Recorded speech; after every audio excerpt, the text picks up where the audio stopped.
ನಮಸ್ಕಾರ ಸ್ನೇಹಿತರೆ, ನಾನು ಹನುಮಂತ್ ಮಾಗೆ. ಸ್ನೇಹಿತರೆ, ನಿಮ್ಮೆಲ್ಲರಿಗೂ ಕೂಡ ಗೊತ್ತಿರೋ ಹಾಗೆ ಇದೀಗ ಯೋಗೇಶ್ ಗೌಡ ಹತ್ಯೆ ಪ್ರಕರಣಕ್ಕೆ ಸಂಬಂಧಪಟ್ಟ ಹಾಗೆ ವಿನಯ್ ಕುಲಕರ್ಣಿ ಸೇರಿದಂತೆ 16 ಮಂದಿಗೆ ಜೀವಾವಧಿ ಶಿಕ್ಷೆಯನ್ನು ಇದೀಗ ನ್ಯಾಯಾಲಯ ಹೊರಡಿಸಿಬಿಟ್ಟಿದೆ. ಇದೊಂದು ಮಹತ್ವದ ತೀರ್ಪು ಅಂತ ಹೇಳಿದ್ರು ಕೂಡ ತಪ್ಪಾಗಲಿಕ್ಕಿಲ್ಲ. ಈ ತೀರ್ಪನ್ನು ಗಮನಿಸಿದಂಥ ಬಹುತೇಕರು, ಅದರಲ್ಲೂ ಕೂಡ ನ್ಯಾಯಕ್ಕಾಗಿ ಹೋರಾಟವನ್ನು ಮಾಡುವಂಥವರು ಎಲ್ಲರೂ ಕೂಡ ಖುಷಿ ಪಡುವಂಥ ವಿಚಾರ. ಯಾಕೆಂತಂದರೆ ಯಾವುದೇ ಪ್ರಭಾವಿ ಆಗಿರಲಿ ಅಥವಾ ಯಾವುದೇ ಒಂದು ಉನ್ನತ ಮಟ್ಟದಲ್ಲಿ ಅಥವಾ ಶಕ್ತಿ ಅಥವಾ ಬಲ ಅಥವಾ ಹಣದ ಮೋಹ ಇಂಥದ್ದು ಯಾವುದಾದ್ರೂ ವ್ಯಕ್ತಿ ಇದ್ದಂಥವನಿಗೆ ಮಾತ್ರ ನ್ಯಾಯ ಸಿಗುತ್ತೆ ಅನ್ನುವಂಥ ಮನಸ್ಥಿತಿಗೆ ಇದೊಂದು ತಕ್ಕ ಉತ್ತರವಾಗಿ ಬಿಟ್ಟಿದೆ. ನ್ಯಾಯಾಲಯ ಇರುವಂತಹದ್ದು ನ್ಯಾಯದ ಪರವಾಗಿ ಮಾತ್ರ ಅನ್ನೋದಕ್ಕೆ ಇದೊಂದು ಜೀವಂತ ಸಾಕ್ಷಿ ಮತ್ತು ಇದೊಂದು ಮಹತ್ವದ ತೀರ್ಪು ಅಂತಾನೆ ಹೇಳಬಹುದು.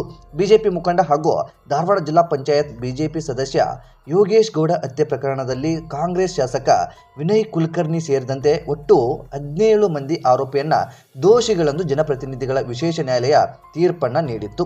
ಇದೀಗ 16 ಮಂದಿಗೆ ಜೀವಾವಧಿ ಶಿಕ್ಷೆಯನ್ನು ಘೋಷಣೆ ಮಾಡಿದೆ. ಅದೇ ರೀತಿಯಾಗಿ ರಾಜ್ಯದಾದ್ಯಂತ ಭಾರಿ ಚರ್ಚೆಗೆ ಈ ಕೊಲೆ ಪ್ರಕರಣ ಕಾರಣವಾಗಿ ಬಿಟ್ಟಿತ್ತು. ಸುದೀರ್ಘ 10 ವರ್ಷಗಳ ಕಾಲ ವಿಚಾರಣೆಯ ಬಳಿಕ 17 ಮಂದಿ ದೋಷಿಗಳೆಂದು ತೀರ್ಪು ನೀಡಲಾಗಿತ್ತು. ಇದೀಗ ಶಿಕ್ಷೆಯ ಪ್ರಮಾಣವೂ ಕೂಡ ಪ್ರಕಟವಾಗಿ ಬಿಟ್ಟಿದೆ. ಈ ಕುರಿತಾದಂತಹ ಸಂಪೂರ್ಣ ಮಾಹಿತಿಯನ್ನು ಈ ಒಂದು ವಿಡಿಯೋದಲ್ಲಿ ಸಂಕ್ಷಿಪ್ತವಾಗಿ ಗಮನಿಸ್ತಾ ಹೋಗೋಣ. ಏನಿದು ಕೇಸ್ಗೆ ಸಂಬಂಧಪಟ್ಟ ಹಾಗೆ ನಿಮ್ಮೆಲ್ಲರಿಗೂ ಕೂಡ ಅರ್ಥ ಆಗೋ ರೀತಿಯಲ್ಲಿ ನಿಮಗೆ ಸಂಕ್ಷಿಪ್ತವಾಗಿ ಈ ಒಂದು ವಿಷಯವನ್ನು ನಿಮ್ಮ ಮುಂದೆ ಇಡುತ್ತೇನೆ. ಸ್ನೇಹಿತರೆ, ಸಾಧ್ಯವಾದರೆ ನೀವು ಈ ಒಂದು ವಿಡಿಯೋನ ಕೊನೆಯವರೆಗೂ ನೋಡಿ. ನೀವೇನಾದರೂ ನಮ್ಮ ಚಾನಲ್ನ ಸಬ್ಸ್ಕ್ರೈಬ್ ಮಾಡಿಕೊಳ್ಳದೆ ವಿಡಿಯೋನ ಗಮನಿಸ್ತಾ ಇದ್ರೆ ಈ ಕೂಡಲೇ ಸಬ್ಸ್ಕ್ರೈಬ್ ಮಾಡಿ ಹಾಗೂ ಬೆಲ್ ಐಕನ್ ಕೂಡ ಕ್ಲಿಕ್ ಮಾಡಿಕೊಳ್ಳಿ. ಆರಂಭದಲ್ಲಿ ಈ ಕೇಸ್ನ ಅಸಲಿ ಸತ್ಯಾಸತ್ಯತೆ ಅಥವಾ ಹಿನ್ನೆಲೆಯನ್ನ ಗಮನಿಸ್ತಾ ಹೋಗೋಣ. ಯಾವ ಕಾರಣಕ್ಕಾಗಿ ಈ ಒಂದು ಮಹತ್ವದ ಶಿಕ್ಷೆಯನ್ನ ಅಥವಾ ತೀರ್ಪನ್ನ ನ್ಯಾಯಾಲಯ ನೀಡಿಬಿಟ್ಟಿದೆ ಎನ್ನುವುದನ್ನ ಗಮನಿಸ್ತಾ ಹೋಗೋಣ. ದಿನಾಂಕ 15 ಜೂನ್ 2016 ಧಾರವಾಡದ ಸಪ್ತಾಹಪುರದಲ್ಲಿರುವ ಯೋಗೇಶ್ ಗೌಡ ಅವರಿಗೆ ಸೇರಿದಂತ ಜಿಮ್ ಮುಂಭಾಗ ಅಂದು ಬೆಳಗ್ಗೆ ಯೋಗೇಶ್ ಗೌಡರನ್ನ ದುಷ್ಕರ್ಮಿಗಳು ಮಾರಕಾಸ್ತ್ರಗಳಿಂದ ಕೊಚ್ಚಿ ಕೊಲೆ ಮಾಡಿರ್ತಾರೆ. ಯೋಗೇಶ್ ಗೌಡ ಅವರು ಒಂದು ಬಿಜೆಪಿ ಸದಸ್ಯರು ಕೂಡ ಹಾಗೆ ಇರ್ತಾರೆ. ಆರಂಭದಲ್ಲಿ ಸ್ಥಳೀಯ ಪೊಲೀಸರು ಈ ತನಿಖೆ ನಡೆಸ್ತಾ ಇರ್ತಾರೆ ಮತ್ತು ಈ ತನಿಖೆಗೆ ಸಂಬಂಧಪಟ್ಟ ಹಾಗೆ ಕೆಲವರನ್ನ ಬಂಧಿಸ್ತಾರೆ. ಆದರೆ ಮೃತರ ಕುಟುಂಬದವರು ಅಂದಿನ ಕಾಂಗ್ರೆಸ್ ಸರ್ಕಾರದಲ್ಲಿ ಸಚಿವರಾಗಿದ್ದ ವಿನಯ್ ಕುಲಕರ್ಣಿ ಅವರ ಮೇಲೆ ಅನುಮಾನವನ್ನು ಕೂಡ ವ್ಯಕ್ತಪಡಿಸ್ತಾರೆ. ಅದಕ್ಕೆ ಸಂಬಂಧಪಟ್ಟ ಹಾಗೆ ಸಿಬಿಐ ತಂಡ ರಚನೆ ಕೂಡ ಆಗುತ್ತೆ. 2019ರಲ್ಲಿ ಕರ್ನಾಟಕದಲ್ಲಿ ಬಿಜೆಪಿ ಸರ್ಕಾರ ಅಧಿಕಾರಕ್ಕೆ ಬಂದಂತಹ ಸಂದರ್ಭದಲ್ಲಿ ಈ ಪ್ರಕರಣವನ್ನ ಸಿಬಿಐಗೆ ವಹಿಸಲಾಗುತ್ತೆ. ಅದಾದ ಬಳಿಕ ಸಿಬಿಐ ತನಿಖೆ ಚುರುಕುಗೊಳಿಸಿದ ಮೇಲೆ ನವೆಂಬರ್ 5, 2020ರಂದು ವಿನಯ್ ಕುಲಕರ್ಣಿ ಅವರನ್ನ ಬಂಧಿಸಲಾಗುತ್ತೆ. ಅವರು ಸುಮಾರು 9 ತಿಂಗಳ ಕಾಲ ಬೆಳಗಾವಿಯ ಹಿಂಡಲ್ಗಾ ಜೈಲಿನಲ್ಲಿ ಕೂಡ ಇರ್ತಾರೆ. ಇನ್ನು ಸಿಬಿಐ ಸಲ್ಲಿಕೆ ಮಾಡಿರುವ ದೋಷಾರೋಪ ಪಟ್ಟಿಯ ಪ್ರಕಾರ ಯೋಗೇಶ್ ಗೌಡ ಅವರೊಂದಿಗೆ ಇದ್ದ ರಾಜಕೀಯ ದ್ವೇಷ ಮತ್ತು ಆಸ್ತಿ ವಿಚಾರ ಈ ಕೊಲೆಗೆ ಪ್ರೇರಣೆ ಎನ್ನಲಾಗಿರುತ್ತೆ. ಕೊಲೆಗೆ ಸಂಚು ರೂಪಿಸಿದ ಮತ್ತು ಸಾಕ್ಷಿ ನಾಶಪಡಿಸಲು ಯತ್ನಿಸಿದ ಆರೋಪ ವಿನಯ್ ಕುಲಕರ್ಣಿ ಅವರ ಮೇಲೆ ಬಂದು ಬಿಡುತ್ತೆ. ಇನ್ನು ಕೃತ್ಯಕ್ಕೆ ಬಳಸಲಾದ ಆಯುಧಗಳು ಮತ್ತು ಆಯುಧಗಳಿಗೆ ಆಶ್ರಯ ನೀಡಿದ ವಿಷಯದಲ್ಲಿ ಇವರ ಪಾತ್ರವಿದೆ ಎಂಬುದು ಕೂಡ ಸಿಬಿಐ ವಾದಿಸಿ ಬಿಡುತ್ತೆ. ಅದಾದ ಬಳಿಕ ಆಗಸ್ಟ್ 21ರಲ್ಲಿ ಸುಪ್ರೀಂ ಕೋರ್ಟ್ ವಿನಯ್ ಕುಲಕರ್ಣಿ ಅವರಿಗೆ ಷರತ್ತುಬದ್ಧ ಜಾಮೀನನ್ನು ಕೂಡ ನೀಡುತ್ತೆ. ಇನ್ನು ಜಾಮೀನಿನ ಪ್ರಕಾರ ಷರತ್ತಿನಂತೆ ಅವರು ಧಾರವಾಡ ಜಿಲ್ಲೆಗೆ ಪ್ರವೇಶ ಮಾಡುವಂತೆ ಇರಲಿಲ್ಲ. ಸಾಕ್ಷಿಗಳ ಮೇಲೆ ಪ್ರಭಾವ ಬೀರಬಹುದು ಎಂಬ ಕಾರಣಕ್ಕೆ ನ್ಯಾಯಾಲಯ ಈ ಆದೇಶವನ್ನು ಕೂಡ ನೀಡಿಬಿಟ್ಟಿತ್ತು. ಇನ್ನು 2023ರ ವಿಧಾನಸಭಾ ಚುನಾವಣೆಯಲ್ಲಿ ಕೂಡ ಅವರು ಜಿಲ್ಲೆಗೆ ಪ್ರವೇಶವಿಲ್ಲದೇ ಹೊರಗಿನಿಂದಲೇ ಪ್ರಚಾರವನ್ನು ನಡೆಸಿ ಧಾರವಾಡ ಗ್ರಾಮೀಣ ಕ್ಷೇತ್ರದಿಂದ ಜಯವನ್ನು ಕೂಡ ಗಳಿಸಿಬಿಟ್ಟಿದ್ರು.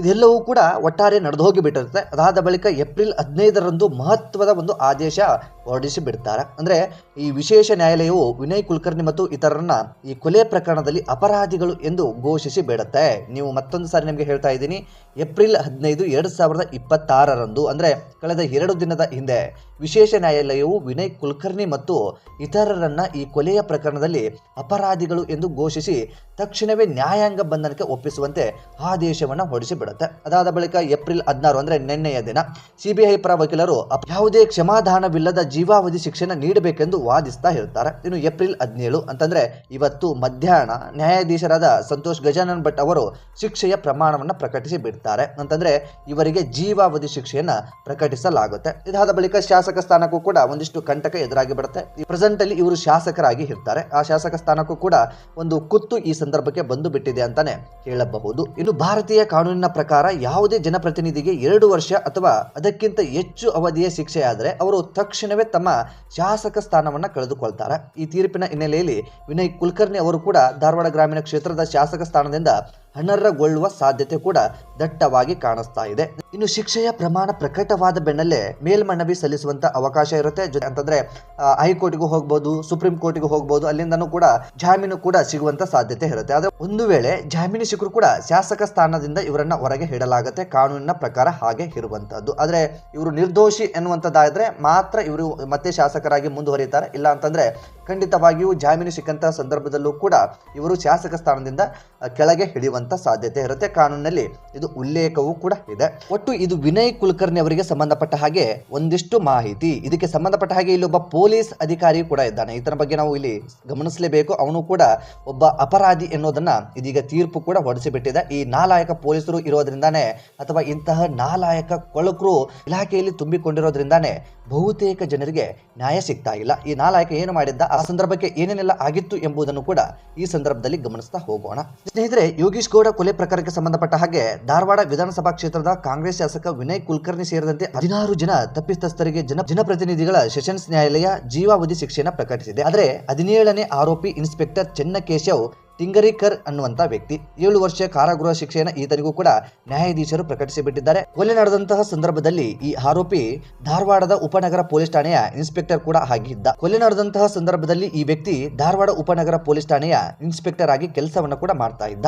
ಈತನ ನಿರ್ಲಕ್ಷ್ಯತನ, ಬೇಜವಾಬ್ದಾರಿ ಮತ್ತು ಕಾನೂನಿನ ಅರಿವಿಲ್ಲದ ಕಾರಣದಿಂದಾಗಿ ಈತನಿಗೂ ಕೂಡ ಒಟ್ಟು 7 ವರ್ಷಗಳ ಕಾಲ ಈತನಿಗೂ ಕೂಡ ಶಿಕ್ಷೆಯ ಪ್ರಮಾಣ ಪ್ರಕಟವಾಗಿ ಬಿಟ್ಟಿದೆ. ಬಹುತೇಕರು ಎಲ್ಲರೂ ಕೂಡ ಹುಯ್ಯ ಮಾಡ್ಕೊಂಡಿರ್ತೀರಿ, ಇಂತಹ ಒಂದು ತೀರ್ಪು ಬೇಕಿತ್ತು, ಇಂತಹ ತೀರ್ಪು ಬರುತ್ತೋ ಇಲ್ವೋ ಅಂತ ಅಂದುಕೊಂಡಿದ್ವಿ ಅನ್ನೋ ಹಾಗೆ.